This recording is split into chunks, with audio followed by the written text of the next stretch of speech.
खुलजा SIM SIM गोष्टींच्या खजिन्यांमधून निघालेल्या आजच्या गोष्टीचं नाव आहे झोपाळू भीमा. रामू धोब्याच्या गाढवाचं नाव आहे भीमा. भीमाला झोपायला खूप आवडायचं. सकाळी लवकर उठणं त्याला अगदी नको वाटायचं. रामू धोबी मग भीमाला खूप रागवायचा. एक दिवस शेजारच्या गौरीगाईनं त्याला विचारलं, भीमा, तू असा दुःखी का रे बाबा? भीमा म्हणाला, अगं काय सांगू तुला, पहाटे लवकर जागच येत नाही मला. तू मला पहाटे लवकर उठवशील का? हो, नक्की, गौरी म्हणाली. दुसऱ्या दिवशी पहाटे गौरी जोरजोरात हंबरली, पण डाराडूर झोपलेल्या भीमाला काही जाग आली नाही. संध्याकाळी भीमा नदीवरून परतला. तिथे मोती कुत्रा आला होता.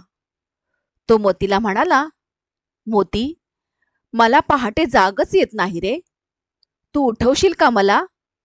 हो, नक्की, मोती म्हणाला.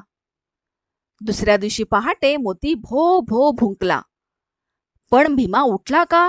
मुळीच नाही. त्या संध्याकाळी भीमाला चिनू कोंबडा भेटला.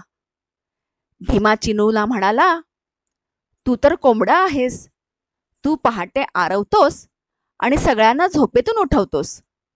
तू मलाही उठवशील का? हो, नक्की, चिनू म्हणाला.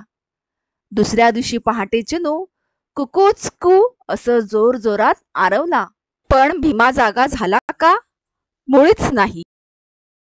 त्या संध्याकाळी भीमाला भेटला काळू कावळा. काळू मजेत काव काव करत होता. काळू, तू मला पहाटे उठवशील का रे? त्यानं विचारलं. काळू म्हणाला, का नाही, मी तुला नक्कीच ओरडून उठवीन.